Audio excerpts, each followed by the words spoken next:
It's 11 something p.m. You get in line outside the movie theater. People are dressed up, drag, wigs, outfits, all of it. Someone in costume comes around asking who the virgins are. Have you experienced sins of the flesh? It's almost midnight. This is the Rocky Horror Picture Show, but with the shadow cast. Virgins, people who haven't seen it, they get V's drawn on their foreheads and lipstick. Next come the rules. No drugs in the theater. They tell you this. If you have drugs, go take them or leave them in your car. No vaping. You can see the vapor off the projection. If you vape, they will fucking harass you. Follow rules of consent.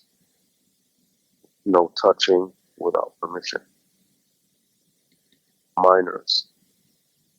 You have to be with a guardian. Anything that happens to your minor's mind, it's on you. No throwing rice or props of your own. You can buy props or prop bags to throw. They're there to throw. You go inside.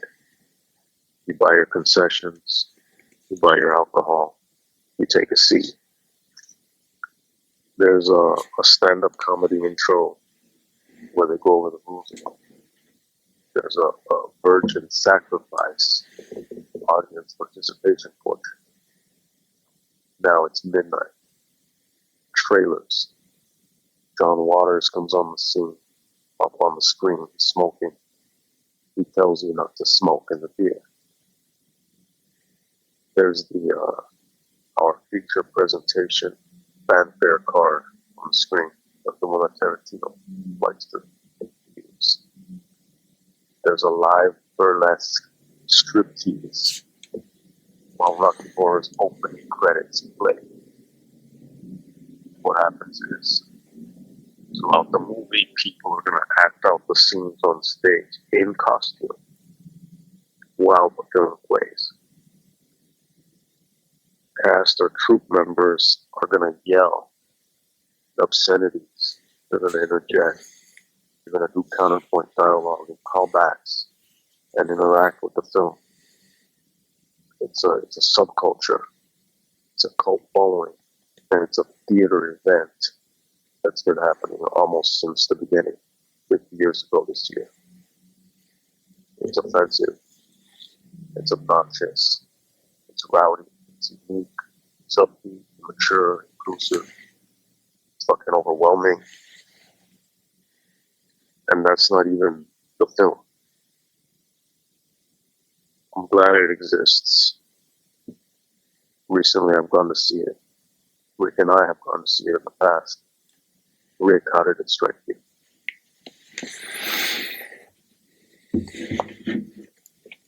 I think this is going to go into one of those long-winded and pretentious movie lover ideas that I've come to just accept as what we do. There are certain, in preparing for this episode, I started thinking about the things that are important about movies and the movie watching experience itself. And I said, there are probably a handful of things that if you are a movie lover, you really have to experience. One of them is seeing a movie in a movie palace. This is becoming more and more difficult to do. There's a handful of places that are still open that haven't been turned into El Salvadoran churches in downtown Los Angeles. But I believe the $1 Million Theater is still open. Grauman's Chinese Theater, as much as it's been changed, is still open. The Egyptian is open. The Vista. And one day the Cinerama Dome may reopen. If you're a movie lover, I think you owe it to yourself to make the trek from wherever you are in this country to visit one of those theaters and see a movie in there. Preferably, you're seeing the second experience that I think is necessary for a movie lover, Lawrence of Arabia on the big screen. There's something about the magnificence of watching that, probably the most famous edit in all of cinema, the match into the blazing sun of the desert as it slowly rises over the sands.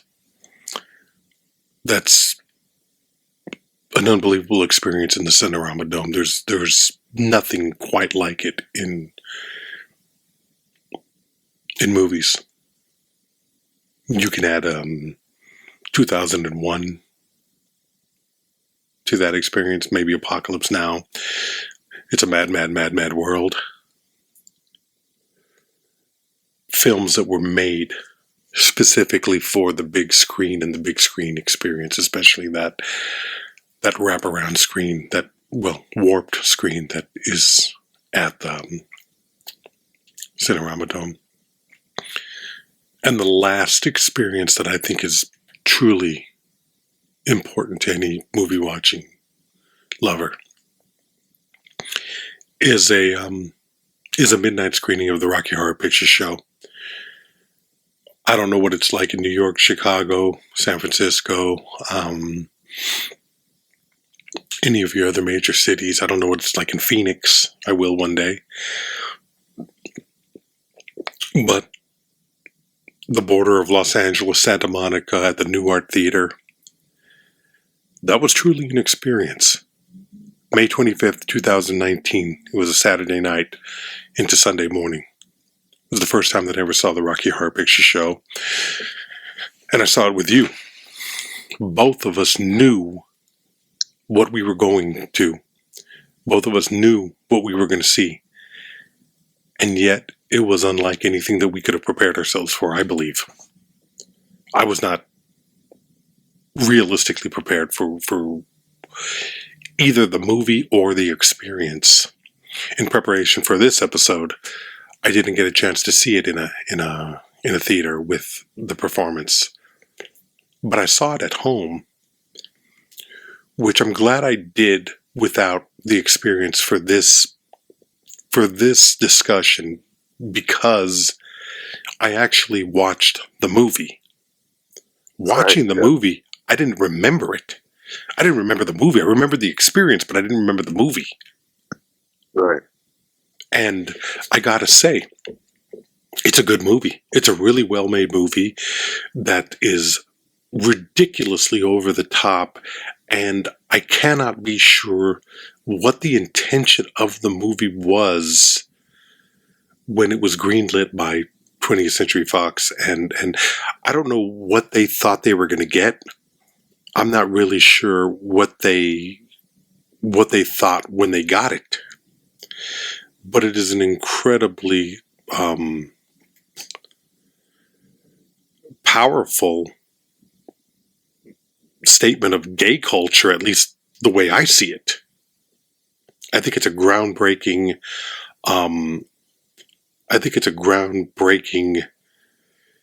piece of gay cinema.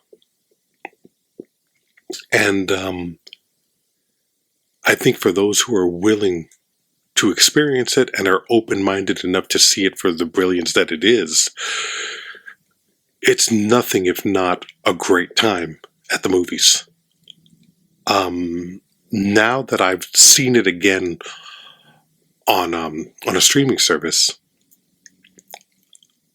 I will return to Los Angeles within the next 5 years, and I think I will get as many of my friends, which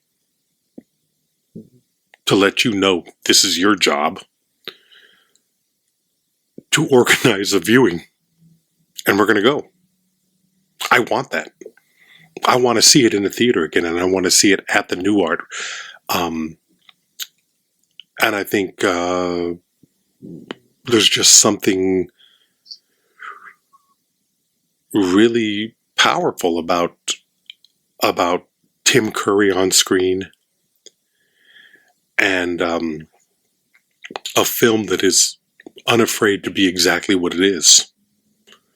A good, campy, ridiculous, fun, sexual and brave piece of cinema. I have a goal now, getting back to Los Angeles. I will come on a weekend, and this is what we will do at some point. Yeah, get some rest. It's a goal. Yeah. Huh. You and I saw it. What year was it? 2017? 2019. 19? Yeah. I have it written down. I've been keeping track of the movies that I've watched for the last 15 years. 15, maybe 20 years, I guess. I don't know when this log of mine started. But the earliest, really cool. Yeah, the January 14th, 2014, August, Osage County. Yeah. That was the first film that I wrote in my book. Crazy. Well, when you and I saw it, it was, you and I we did theater together. Mm-hmm. So we recognized those elements of it. It's interesting because I wonder, like, okay, the next time I see it, what will it do? Because this time that I saw it with Leslie, it was a counter, like, voice to the first time. Because I saw all of the, I don't want to say negative, but the things that I think let me back up. So I started doing theater at East LA College. And I joined a theater company. That's where I ended up. When you joined later on, we met up wherever we used to be. It was a multicultural theater thing. We used to do tours to colleges and universities when schools had money for culture. Mm-hmm. And it was very, like, much like in the vein of, or in the same genre of, like, Culture Clash. So it was very, like, a lot of it was very Latino, a lot of it was very, like, skits, funny, but also fucking out there. A lot of it was abstract, which I gravitated more toward, just because that's me. And we would do shows in LA, and we would do shows on tour during the university school year, the semester, whatever. And then I transferred, and I started doing theater. I transferred as a theater major in university, and I hated it. I hated it because it was, it felt very,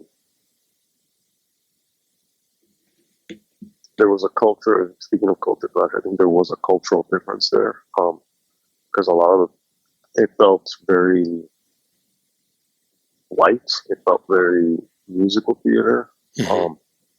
it felt very, and obviously I had worked with, like, white people in theater, it wasn't that, but this felt very, like, stereotypically, it still felt like high school. It felt like, I guess, what high school musical thing would be like. It felt very cheerleader. And that really wasn't, like, my vibe.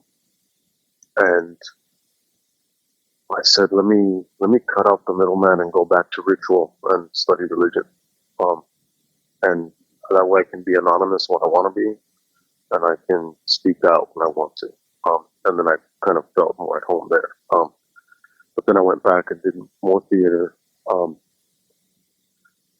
And I kind of went into I did a few shows that I directed that were produced by our theater company, and I wanted them to be very ritualistic and that was very much like,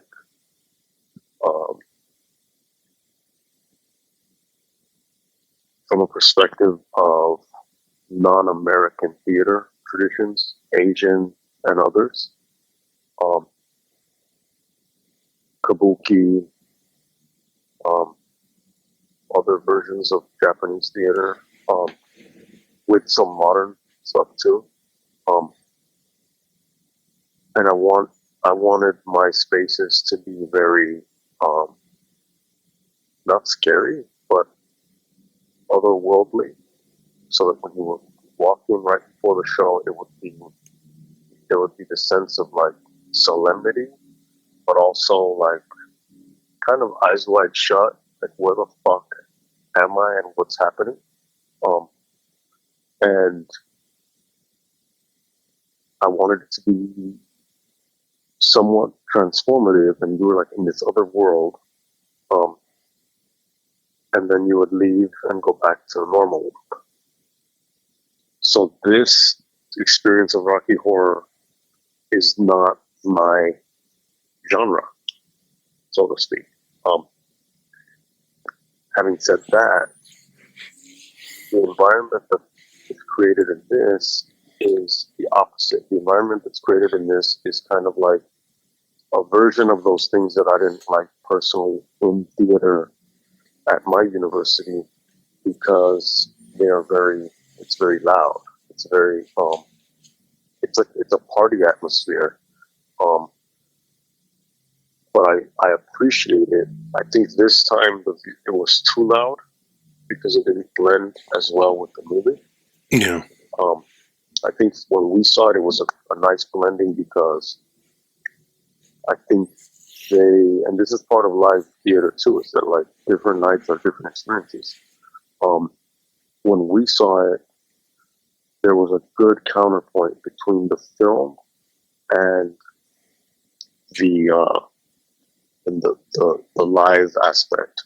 When Leslie and I saw it, I think the live aspect overpowered the film to such a degree that it started to feel self-indulgent. But at the same time, I know that like in a space like that, which is supposed to be, it's a very like Saturnalia, it's very like, it's so festive that it's like, well, if it's gonna be guilty of anything, it should be guilty of being too over the top, and therefore just keep bringing it, just keep exhausting us, because we had also had a full day, and we're also older than we were. Yeah. You know, you can temper that with the old yeah. Hard R. Yeah. And so like when we got home, we were fucking done. Yeah. But at the same time, because I told Leslie, I was like, you're going to be exhausted by the end of the film. And we just sat down, and she was like, I'm already exhausted. Because it was a whole fucking thing. Like, we got in line before 11. Mm-hmm. And the movie doesn't start till like 12. And so you don't get out of there till like 2 something. Yeah. So it's definitely a young person's game. Mm-hmm. But there are people there who are like, they've been doing it. Yeah. I mean, this is a film that people have seen. I don't even know if you can call it seen, because you haven't really seen the movie. You've experienced, it's an experience. And they've experienced it upwards of 100, 200 times. That's not an exaggeration. People live for this. It's it's a performance. They live for it. They love it. They prep for it. They design costumes and makeup for it. It really, there's something kind of amazing about it. And I it's one of the times where I look at it and my constant statement is, that's white people shit. Well, if there's anything that has ever been white people shit, it's the Rocky Horror Picture Show.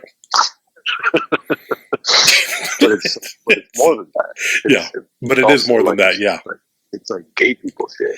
Yeah. But it's more than that because it's for everyone. Yeah. All you have to do is be not be a piece of shit, and you will you'll have your place there. Yeah. All you have to do is just show up and be like, like knock at that door to get into the party. Knock into the castle door. The film is about a couple. Their car breaks down in the rain, and they go knock at a castle door, and they're led into this fucking world of a transvestite alien mad scientist trying to create his Frankenstein's monster, and they're seduced and taken this whirlwind of intrigue and madness, and it's a musical, and you're there, and it's very it's very queer, and so you will see people. You'll see people in drag. You'll see people in costume. You'll see people in skimpy outfits. You'll see a whole array of creativity and self-expression, and people who are there that are having like the time of their fucking lives. And then everyone who's new is basically there, like Leslie said, she's like, I'm a fucking ethnographer in the field right now. Yeah. You're Jane Goodall. I mean, rest in peace, but you are Jane Goodall on some kind of ethnographic, anthropological exploration of an entirely different world. But it's also encouraged. It's not like those people who were there know that there are people like us that don't fit in, that are there to observe the insanity, and they're fully embracing of it. They're not going to, I don't know if they're playing up to us, but they're definitely not letting it get in the way of their good time. 100%. Yeah. And I'm sure it's cool for them to be refreshed because there's new blood coming in. It is the new sacrifice that's being brought in, but it's like people are willingly coming to this, and like with all subcultures, it's like there is a natural filter. Like people will, there are going to be people who gatekeep, but at the same time, it's so extreme, that if you don't come back, that's good. That's good for it. Because if you're going to be a downer, or you're going to be a hater, or you're going to be a piece of shit, or you're going to be whatever, number one, you're probably not going to go. If you do go, and you're like, hey, this is cool, but it's not for me, like, you just never go back, and you filter yourself out, and the party continues without you. And that's, in that sense, it's better, because, like, you don't need to be there. The only ones who need to be there are the people who are into it. And it's super sexual, it's campy, it's kitschy. So it's campy in performance because it's over the top, it's ironic, it's funny. And it's kitschy in aesthetic because it's tacky as fuck. But it knows it is, so it elevates, it transmutes the kitsch to camp. Mm-hmm. And that's the film and the environment surrounding it. But it's basically the id of the film, because it's already sexual, but the live sins of the flesh shadow cast part, it turns everything into a dick joke. Susan Sarandon who's the lead female, she'll say something, and they're like, originally it started because it started in New York. Mm-hmm. The cult following of it. There's a portion where it's raining and she covers her head with Newspaper. with a newspaper. Mm-hmm. And then some dude, probably like some gay, like smart ass funny guy, was like, "Next time bring an umbrella, bitch," or something along those lines. See, this is where the legend is, because I heard it was a school teacher, a woman. Oh, really? Yeah. So it's like, Yes. it's even the history of the performance of it. Maybe it is. I mean, I don't know. It doesn't matter. Yeah, it doesn't matter. Yeah. As a matter of fact, let's tell contradictory histories of it, because let's encourage that. This is when people get to call in and go, "Get your facts right, bitch."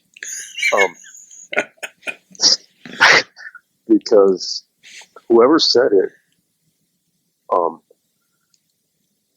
people laughed doing the thing, and then more people started like doing that, and then it evolved into a live theater thing, and people started like learning all of the movements of the cast and the lines so they could get up on stage and do all the blocking and all the lines, but I mean, mouth the lines, and you're seeing all this crazy shit happening. And people in the audience know all the lines. And they also know like counter shit. And then they update stuff to be relevant today, because there were things that were being said that were relevant to our current political nightmare. And it's like, fuck, like this like society has to have, like, we need this. We need these kind of underground things for culture. For even outside of like the political extreme shit that we're dealing with, just the fact that so much of our world is commodified and corporatized. We need underground shit. Yeah. Just so that there's meaning, just so that there are still places of belonging and joy that comes from authenticity versus just like, I mean, it is performative, but it's performative in a different way than social media. And if you're, let's say, some fucking, maybe you're John Waters from Baltimore, and you don't know, like, and you find your fucking divine, and you find your little group, and you're like, we can be fucking crazy together, for ourselves. That's fucking important. That's what underground subculture is. The interesting thing to me, though, is that this was like happening. Well, all of, like, I think about rock and roll, and I think of this in terms of like what was happening in rock and roll, and it makes perfect sense that. Are you speaking of like David Bowie and glam rock and Ziggy Stardust and that kind of shit? Yeah. Mm-hmm. Because in the early to mid 70s, you had the emergence of shock and glam rock. Mm-hmm. After the decline of the hippies, you started to see more theatricality. Mm-hmm. Before that, you had some theatricality. Jim Morrison, which eventually we'll get into when we do Oliver Stone stores. Yeah.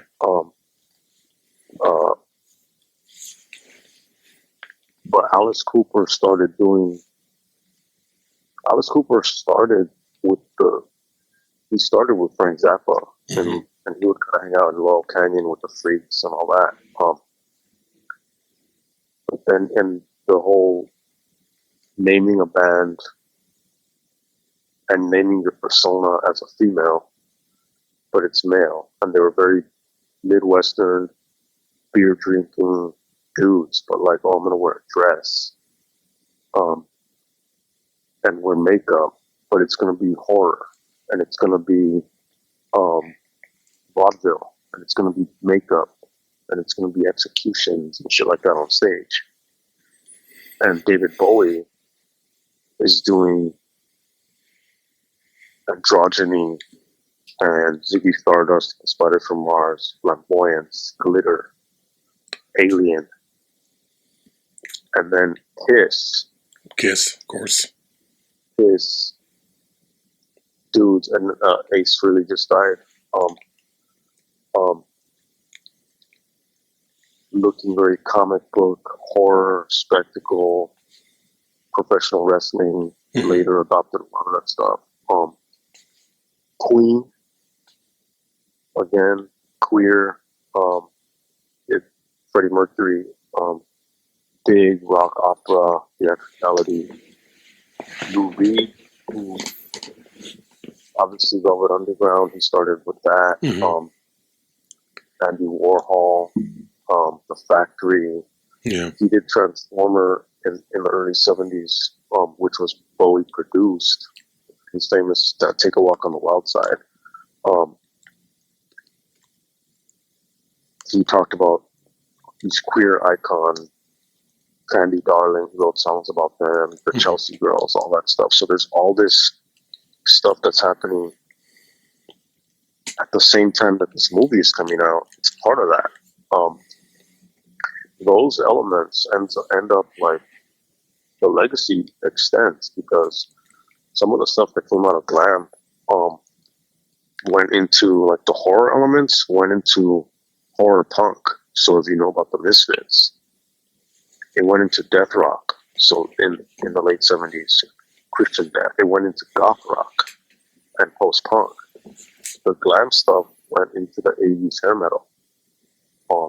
Motley Crue, Poison, all Twisted Sister, all that. The queer stuff, a lot of it went into new wave in the 80s. Culture Club, Adam Ant. But even like if you look at queer cinema and how that like echoes like the Andy Warhol shit, like you have John Waters doing Pink Flamingos in the early 70s. You have Cabaret around the same time. Yeah. And we talked about that with Shadow of Empire. The idea of the Roaring 20s and up until like the early 30s in Berlin, and the freedom around that. That's how Liza Minnelli, speaks to that, and being carried over from her mom and Judy Garland and all that stuff. And you get Andy Warhol's produced, Paul Morrissey directed Frankenstein in 73, but Dracula with Udo Kier, who's in Shadow of the Vampire. We talked about that. That's in like 73 or 74. And then this comes along in 75. It ties in. It ties in that you would have, again, the campiness, the silliness, and you get Tim Curry. We're watching the movie, we're trying to watch the movie, but we're as you said, we're experiencing this like onslaught of. It's like if the movie had Tourette's. Yeah. Because you watch the movie and all of a sudden it's like, shut up, bitch. My dick, or what? It's like this stupid high school humor, but it's but there's something where it's kind of like there are these intrusive thoughts, but at some point it's like, fuck. But on some level, we all have that. we try to ignore a lot of that, but it's like there's this dude named Brad Blanton that he has the concept of radical honesty,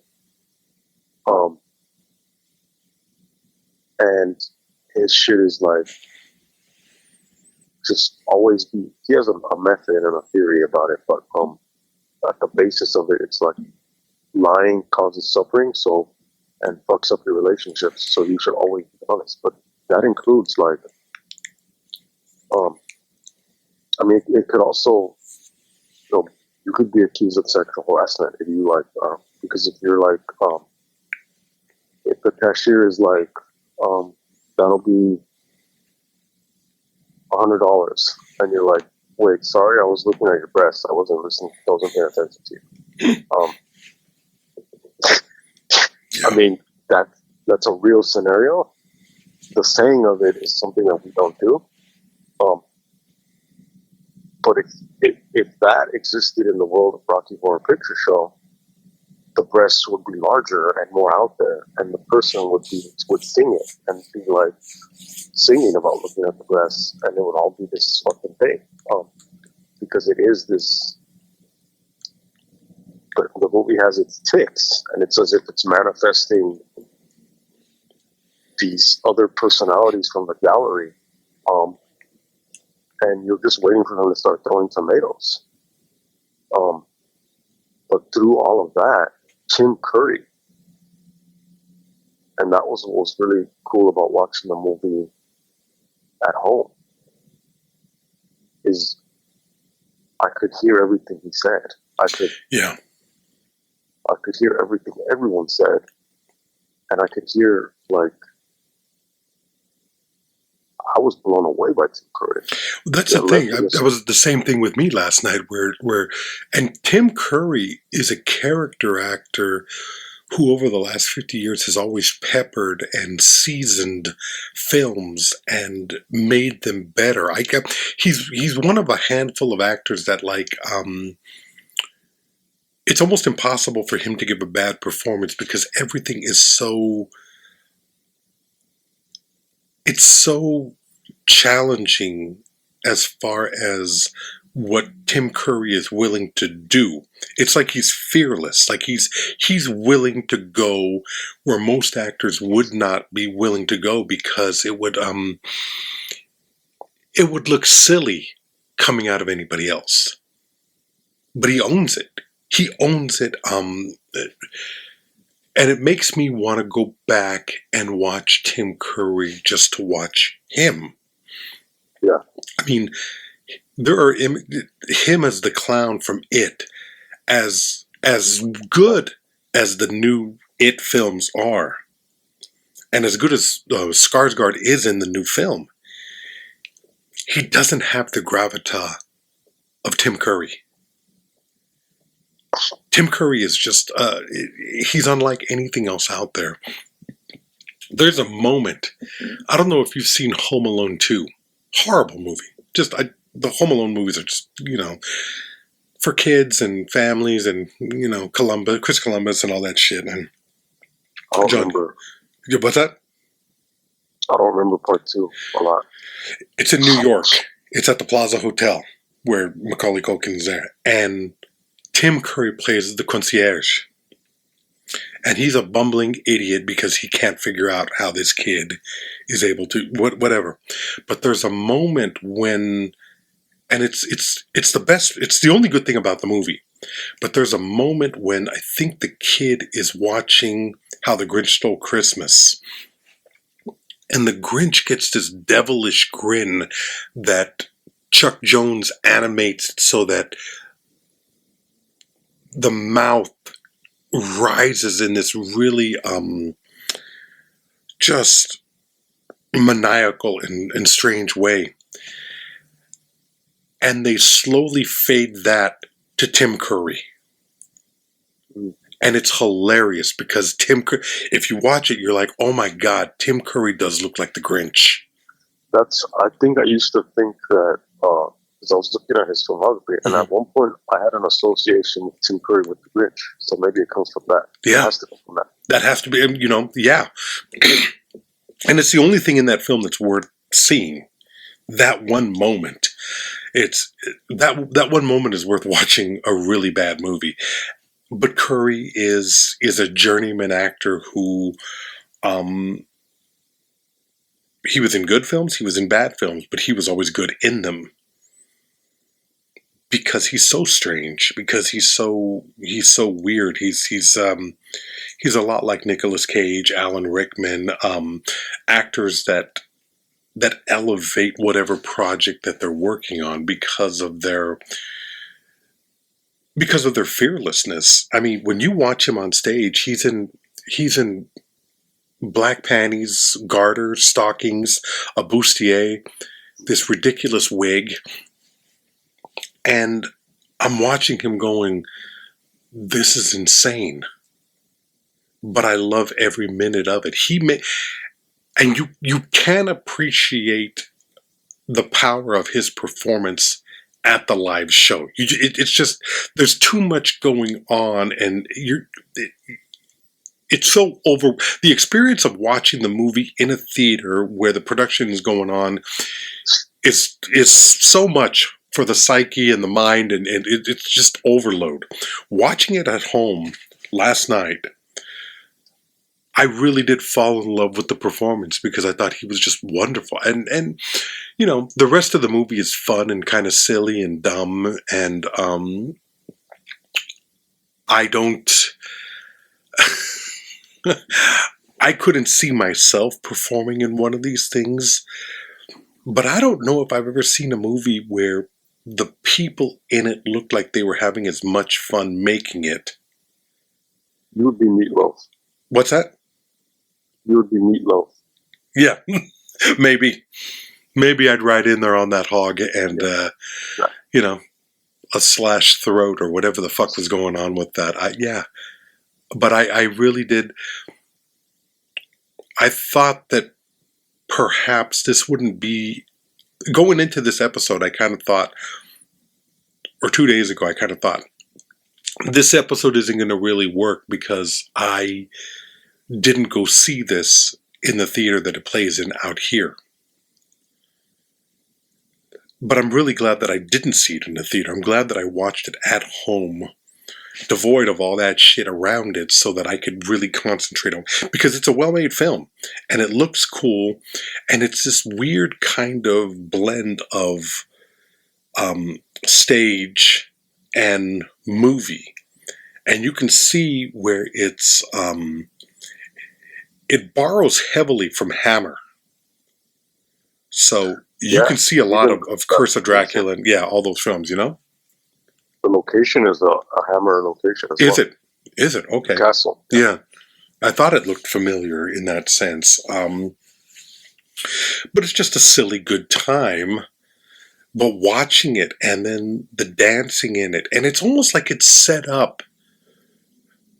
It's almost, I know they didn't intend it to become the phenomenon that it became, because how could you anybody who tells you that's what they originally wanted is a lying cunt, because you could not imagine that this film would take on the cultural significance that it did. This is something where people find something that speaks to them and then build a cult around it. Yeah, it's organic. Yeah. And no marketing team can do that. No. And it's strange because this was intended as a standalone general release film. But at that time, 20th Century Fox released the film. It bombed, but it was at a time when they would continue showing, like now, if a movie doesn't do well, they'll just fucking abandon it and send it straight to streaming, where it'll just disappear into the muck. They're not even really trying to release Blu-rays or DVDs anymore, and but back in the 70s into the 80s, people would find these movies, and 20th Century Fox to their credit, before they were bought by Disney, and Disney is notorious for taking shit out of public screening. Like, you can't find certain movies anymore because Disney has put them in the supposed Disney vault, like they used to do with their cartoons. Snow White, Cinderella, Dumbo, shit like that. 20th Century Fox always kept their catalog open to whoever wanted to rent these films. So they started doing these midnight weekend screenings, in part because of the power of John Waters' Pink Flamingos, which came out, this is 75, Flamingos was what, 72, 73, somewhere like that? Yeah, it was like 72. Yeah. So they knew that there was some kind of audience out there that would embrace it, and it was like a fire that was set. And people, at the end of the day, what I love about it, whether it's my scene or not, it brings people together. And there's a little bit, there's a sense of hopefulness about people having something that binds them, and that they can have a good time, and that they can, I imagine this is like a Republican's worst fucking nightmare. And there's something about that turns me on as well. Yeah, for sure. I can imagine I can imagine a J.D. Vance and his cronies just being disgusted by this, and I mean, the eyeliner might be some inspo. Yeah. And I mean, like, they might be inspired to do like some grinder activities, but who knows? Yeah. Crash it, you know. All I know is that it's subversive. Well, I don't even know if I would call it. It's not subversive because it wears it on its sleeve. It's not trying to sneak any kind of agenda out there. It's we're here, we're queer, and deal with that shit, and fuck you if you don't like it. And I dig that.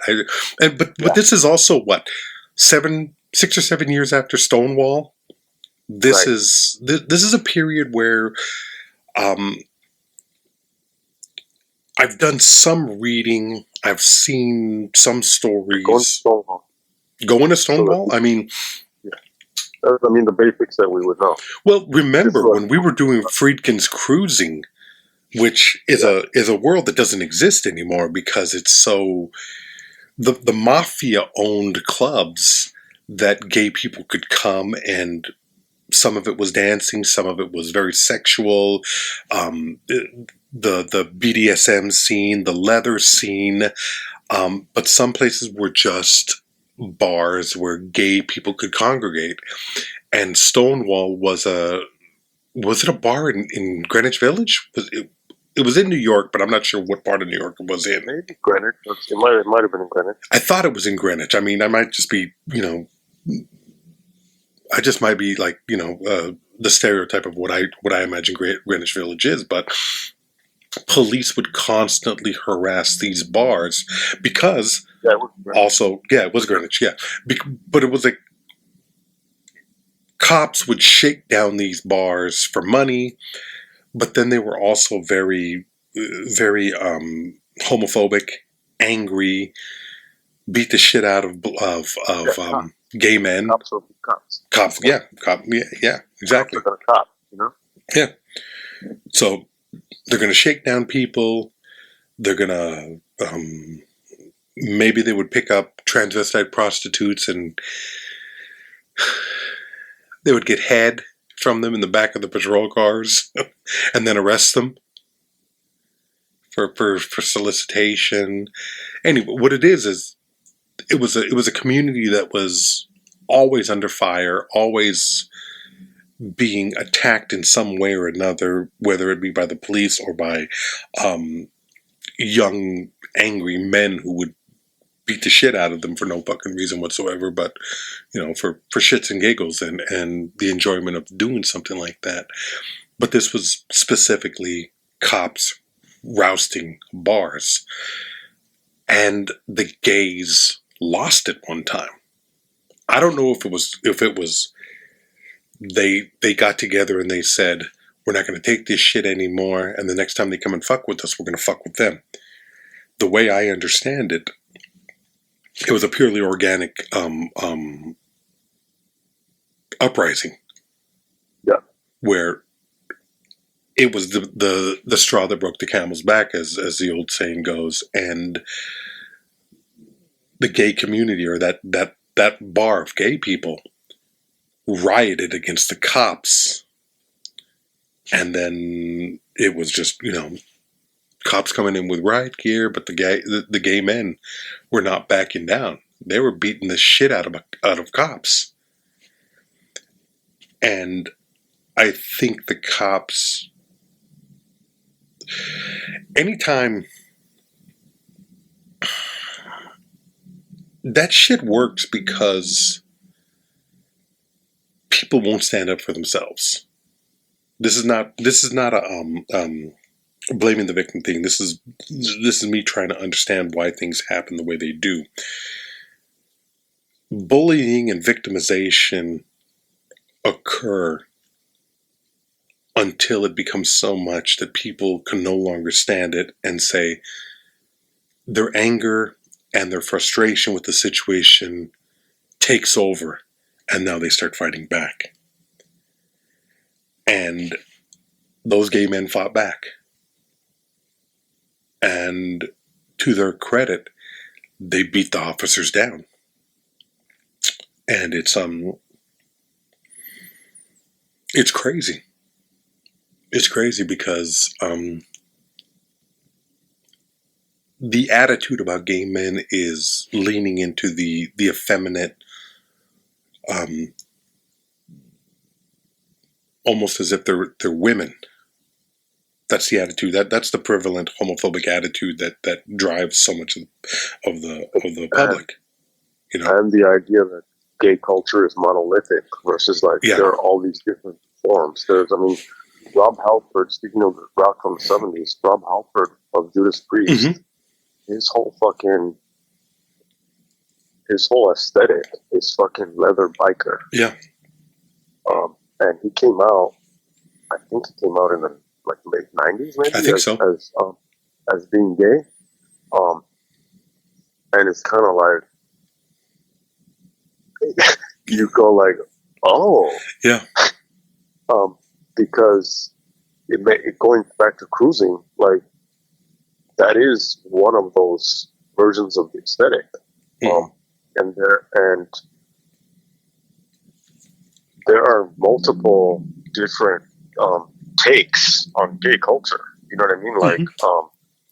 It's not one thing, because because there's not even gay culture, just queer cultures, cultures in general. Because that's why it's the whole LGBTQ plus blah blah. It's of course you can keep adding, because it's not one thing. It's a multi, there's trans people, there's trans cultures and different forms of expressing that, and lesbians and fucking all this. It goes on and on and on, which I'm I like that it can't be easily defined and that it breaks fucking a square person's brain. Yeah. Because those people's brains need to be shattered. But go on. So you were saying, it's the idea of gay men as women, almost. Yeah, well, I think that's the prevalent attitude of that's when you hear men mocking gays, it's usually on the level of they're like women. And but also get let's acknowledge what the implication of that is, though. Also, the quiet part of that statement is fuck, they're almost as bad as women. Yeah. You know what I mean? Because God forbid someone be a woman. Yeah. or like that. Well, it's the stereotype of weakness, physical weakness, but also emotional weakness. And that's the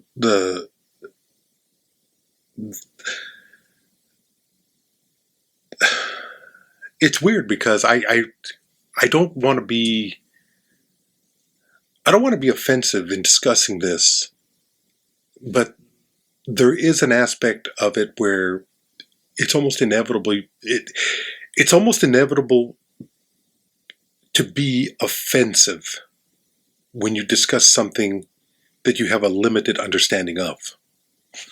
I don't know the world. I know Right. people. I know gay men. I know lesbian women. You have a gay friend? I haven't.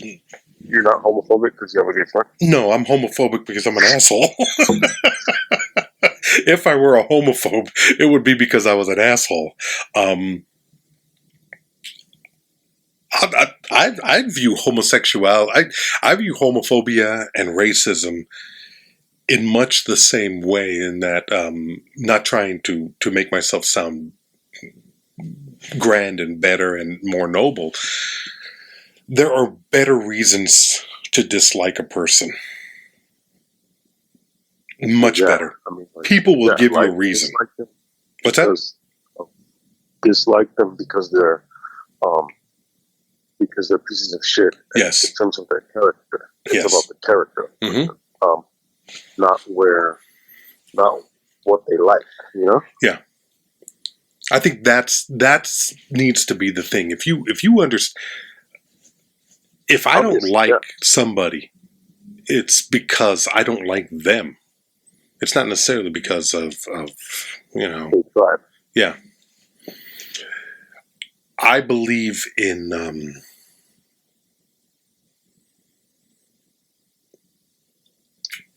if you want to be respected, then behave in a way that is respectable, regardless of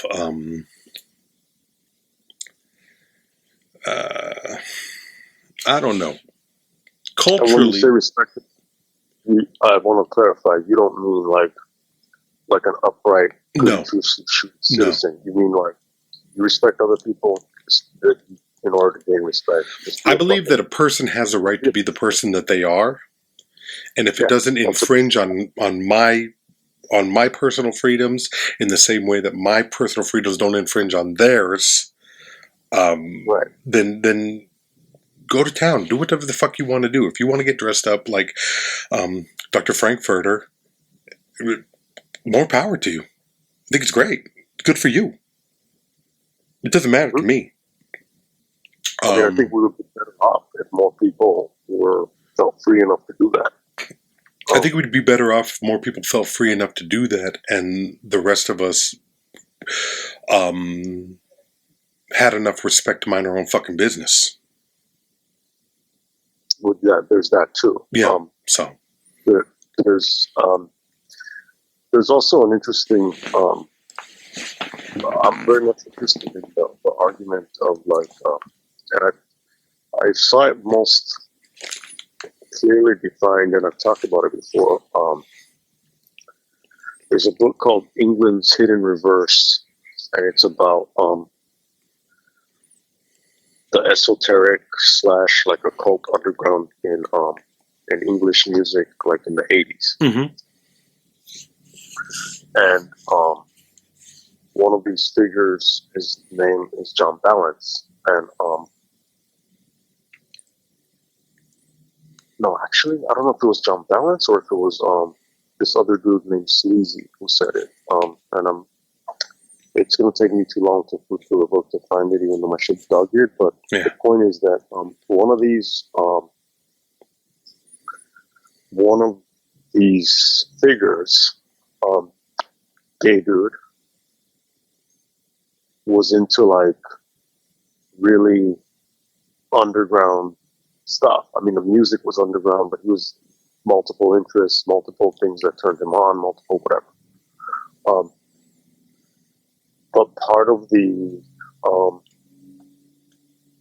part of like what his argument was that like if, and this is his perspective, and I just, there was something about it that I found really interesting.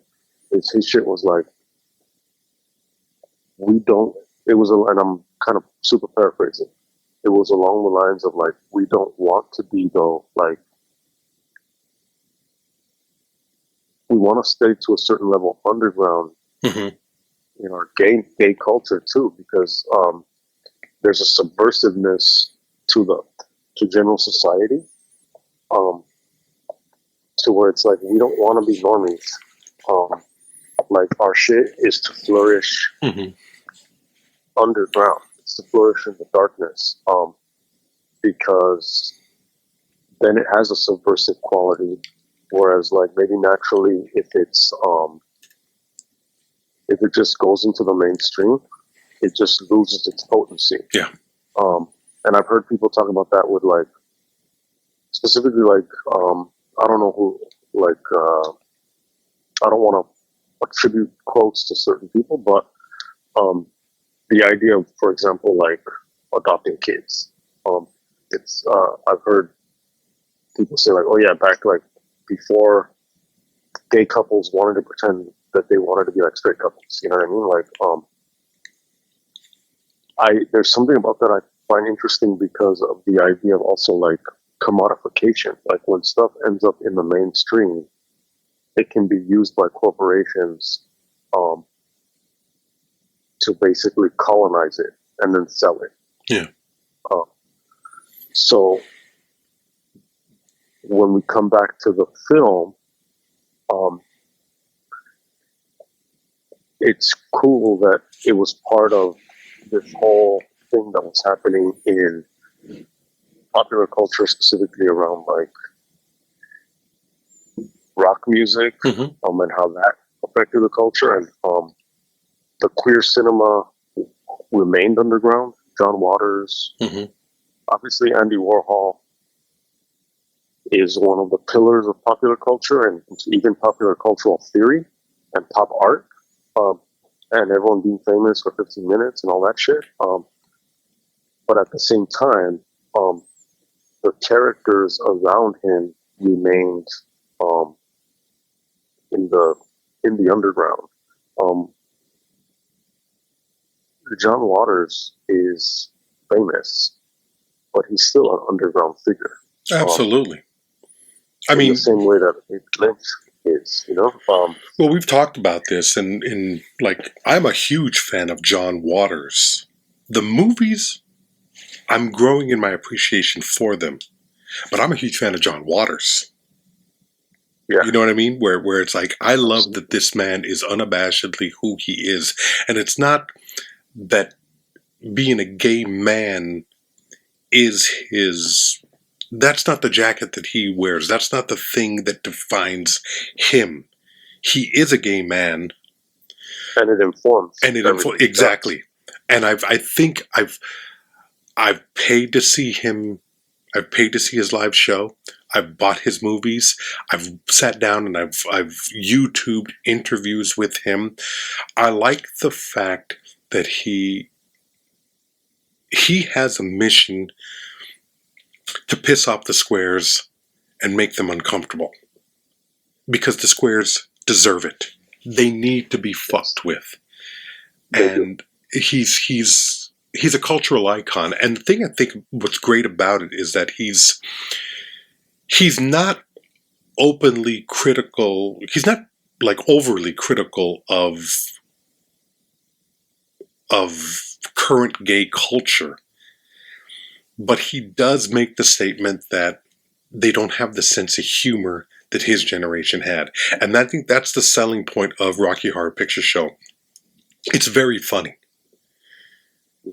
But it's not like, you're not sitting there like, these fucking fags, this shit's hilarious. No, it's you get to know this character. And right. it's weird, like... from the inside. Yeah. You're approaching it more as if it's from the inside.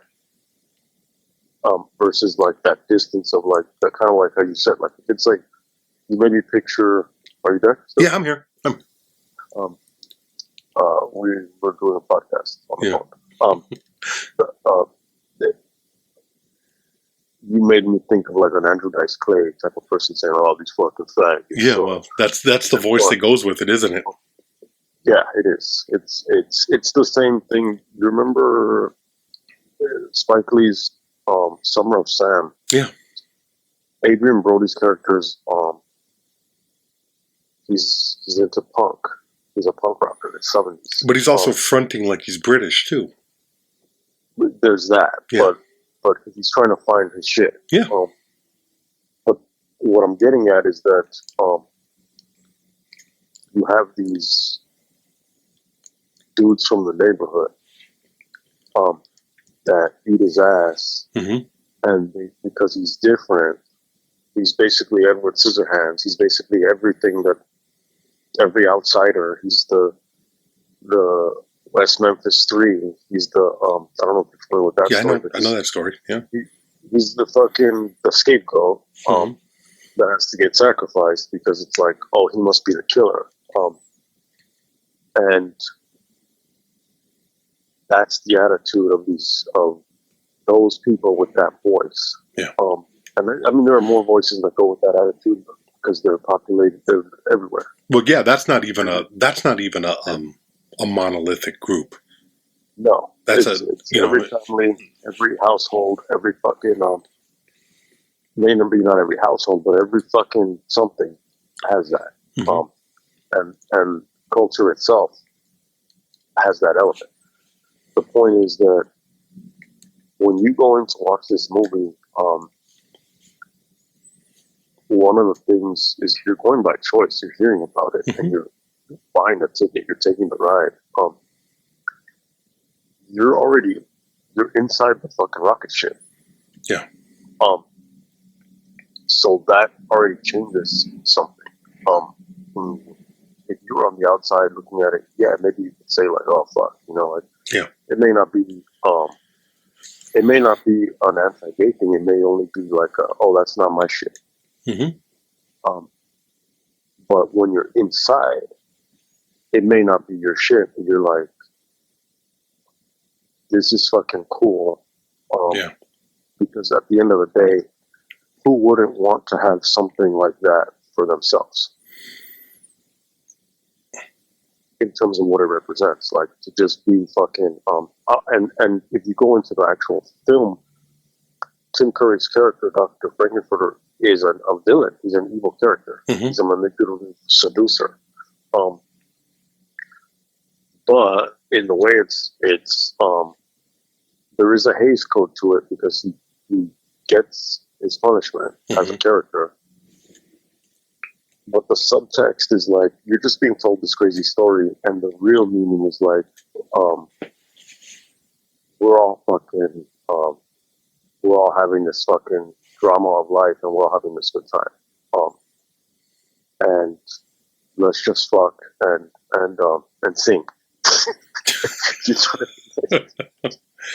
Well, it's very I mean, it's very blatant in what it's doing. I mean, look at. I don't hear a lot of talk about Susan Sarandon or Barry Bostwick in this film because they're kind of lame. Not kind of lame, they're lame. And that's who they're supposed to be. And that's exactly who they're supposed to be. And they're playing it like as such. But underneath them, there is a level of sexual repression. She's a virgin, but she's not a virgin because she's not sexually appealing. She's a virgin because she's saving herself, which is seen as square, but is not. It's seen as you got to look at this 1974, 1975, the sexual revolution, pre-AIDS, pre-herpes, Is it pre-herpes? Is it pre-herpes? I mean, you said that. I don't know. I doubt it. Herpes, well, let's say this. Sexually transmitted diseases were not the overwhelming fear that they would become in the 80s. I grew up in the 80s where everything about sex was terrifying. I mean, people still had. I mean, there was the clap, there was Of course. gonorrhea and all that, Mhm. and of course there was fucking syphilis because Yeah, but you could be cured. You can get a shot in your ass. You can get some penicillin, and you were going to be okay. Now you're back out there fucking again. It was the sexual revolution and the freedom, in addition to birth control. But anybody who wasn't on board was just considered lame and repressed, which to a degree is true. We live in this puritanical society that is built on this idea of anything that is enjoyable is bad. That seems to be the center. That seems to be the center idea of Christianity. I know it's for getting rich, what's that? except for pursuing wealth. Yeah, That's good. Greed is good. That's what we'd be going into. But like these characters are deep down very sexual. I mean, Susan Sarandon basically gives herself to Dr. Frank-N-Furter. Mm-hmm. He unleashes something in her that has been repressed, that she wants. Barry Bostwick, you find out, is open to whatever pleasure he can experience. I mean, it's pretty obvious. You watch. I was like, oh my God, Tim Curry's going down on him. I forgot that was in there. Like, I don't remember this movie. I don't remember it at all. I remember the experience, but I don't remember the movie. I don't remember how it ended. I don't remember that Sarandon, Bostwick, and a couple of the other supporting characters are turned into statues and then are revived in the mode of Tim Curry's character. The bustier, the stockings, the releasing of the sexual.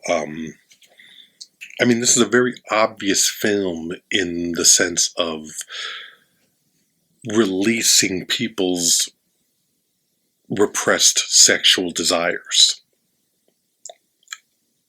But I think it's good for that. I think it's good for people to understand that fucking is good. It's really interesting, I think.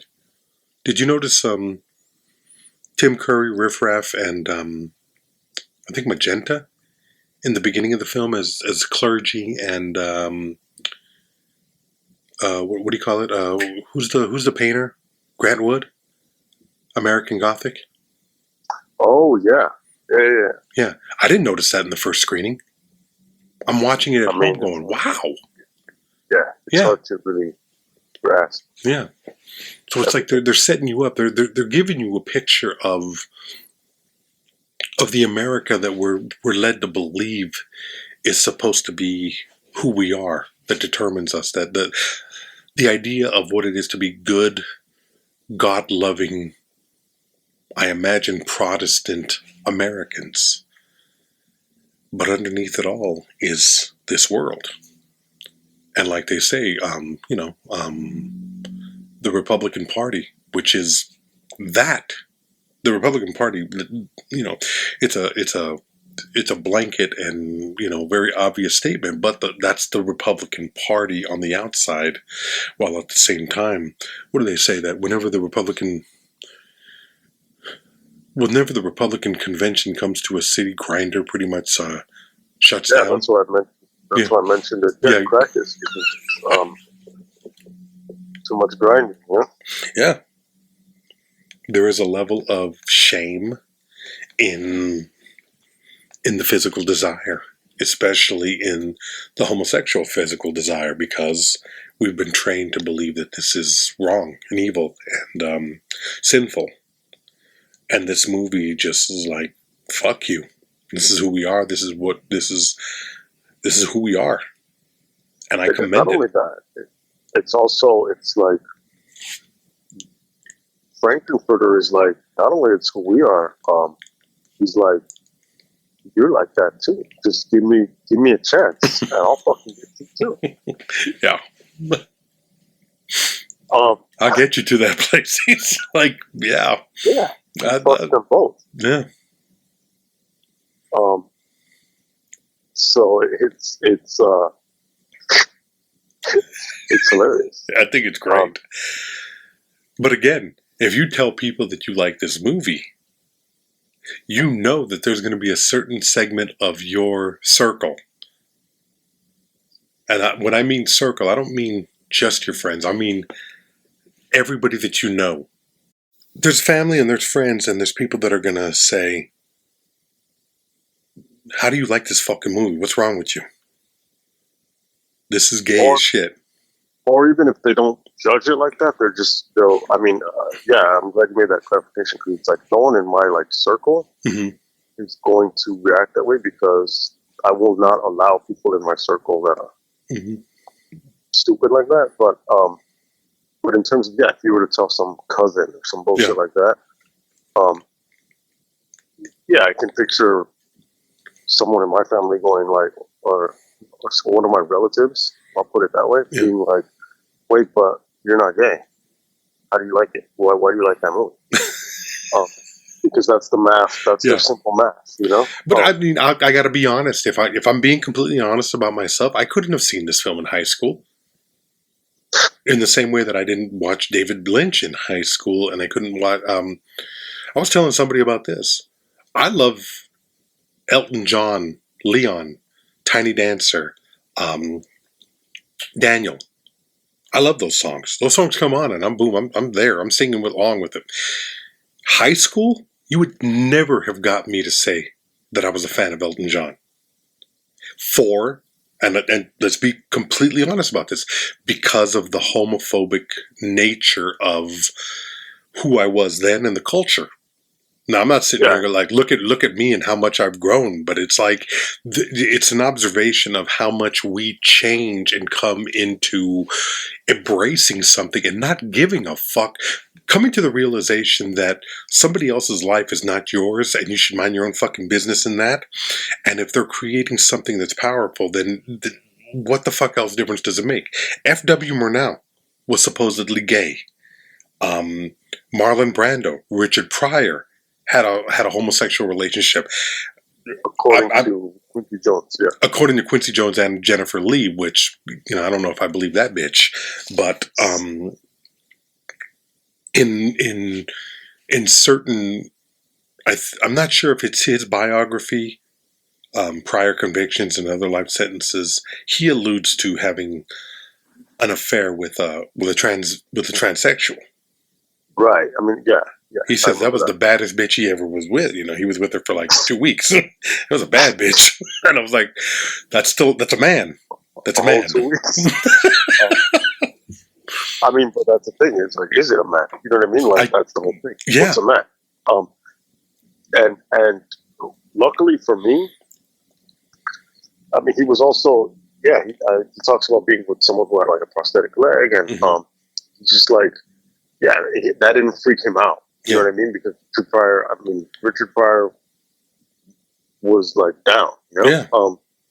And luckily for me, when I was an adolescent, and I've talked about this ad nauseum, I was learning about rock history and all this shit. And so I remember one specific episode of one of the Histories of Rock and Roll that talks about the theatricality of it. Goes from Jim Morrison, it talks about the Velvet Underground, it talks about David Bowie, and it's these Danny Fields and these dudes talking about the gay fucking New York Velvet Underground scene, and here's Andy Warhol, and I was like, this shit's fucking, like, this is cool. And it wasn't like some stupid reefer madness thing that it was going to be like, oh shit, like, God forbid you think something that's gay is cool because it's going to make you gay. It wasn't.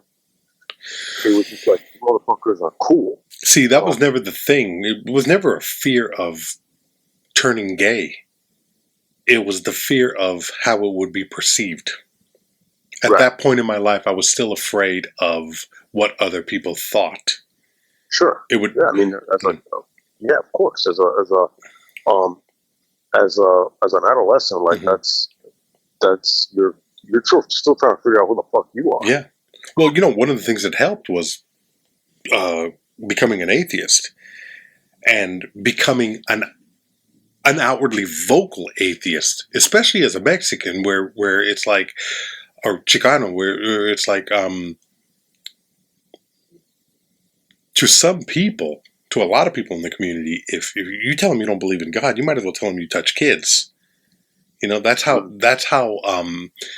powerful the belief of everybody should be a Catholic.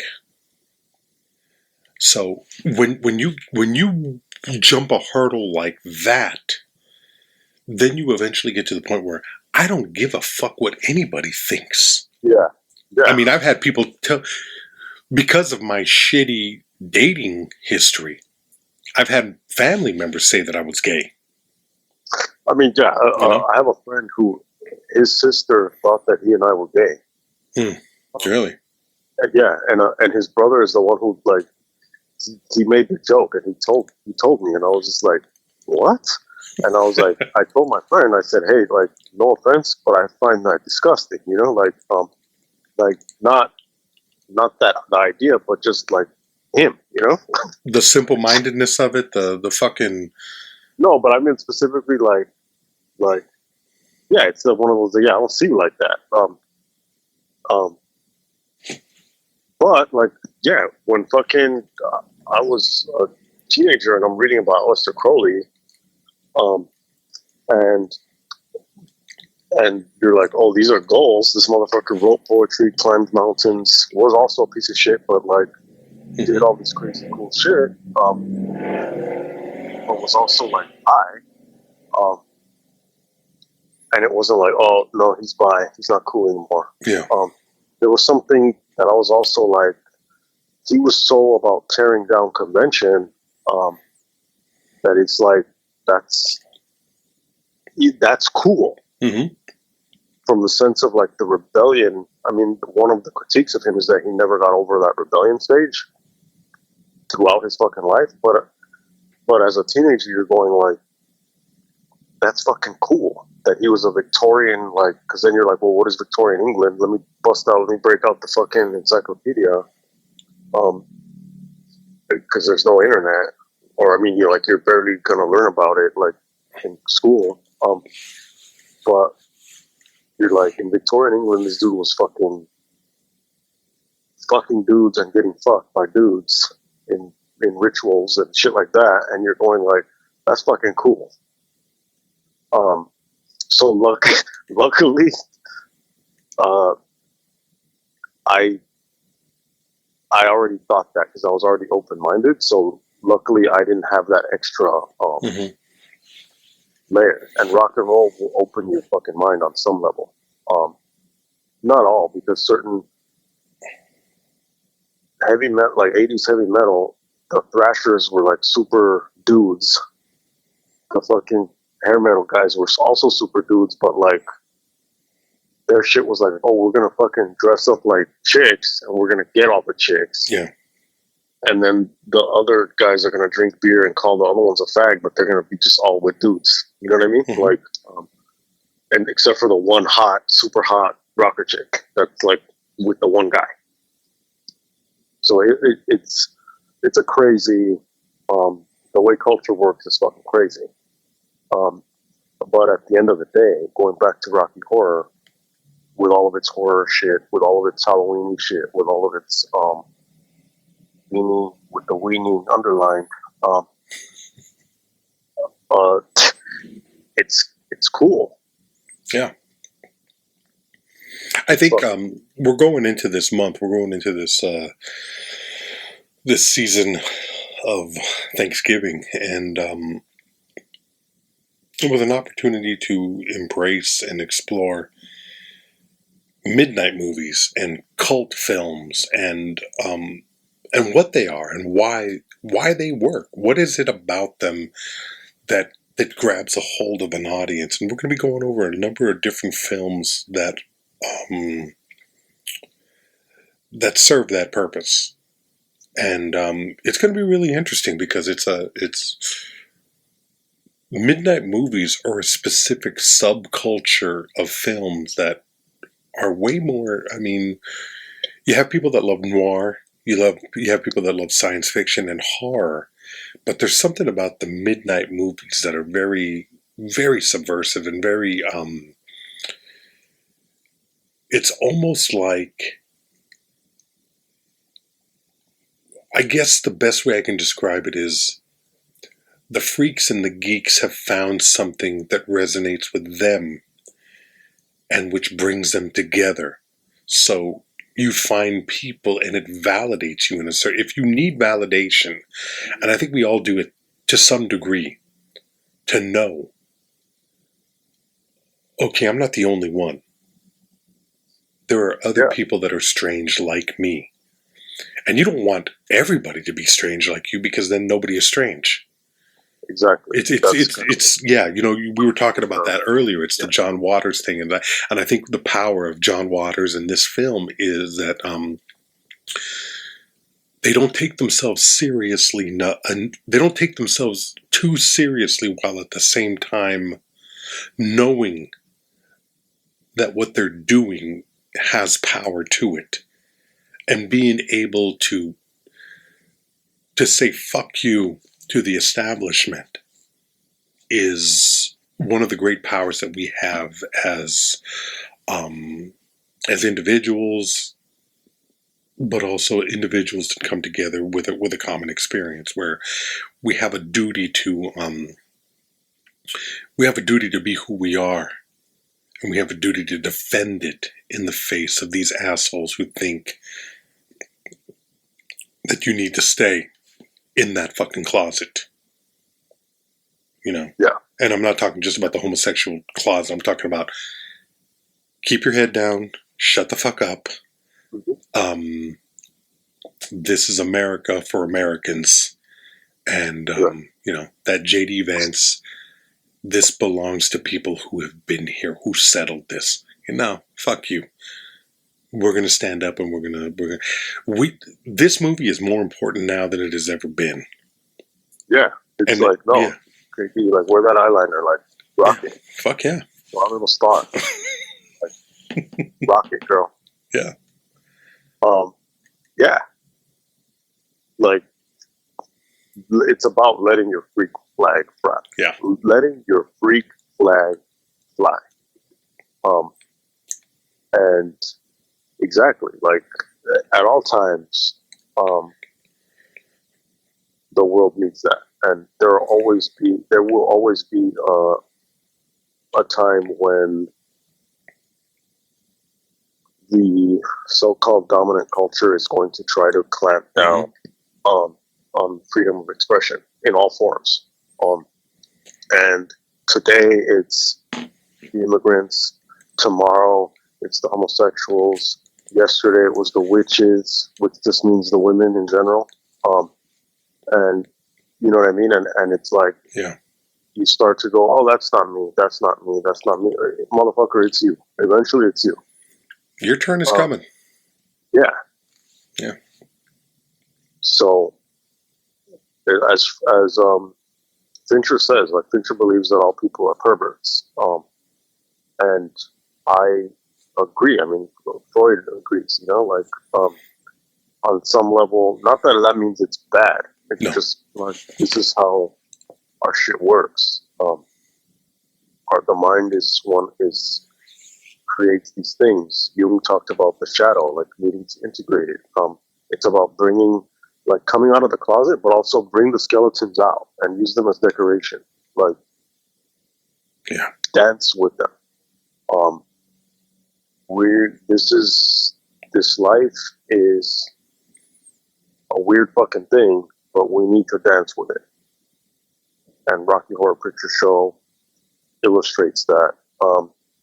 If you can't see it at a midnight screening, fuck it. Make a fucking punch, spike your shit or not, whatever the fuck you do. Have a crazy time and watch it at home and other performances. I think if you're going to watch it for the first time and you can't watch it with an audience like that, if you can't experience it like that, then at the very least, have as many of your friends over to watch it with you. Yeah, make a thing out of it. Yeah, it is a cultural and group experience, and it should be experienced with a group. Later on, you can go back and watch it as a movie that is much better than a lot of people give it credit, because it's the production.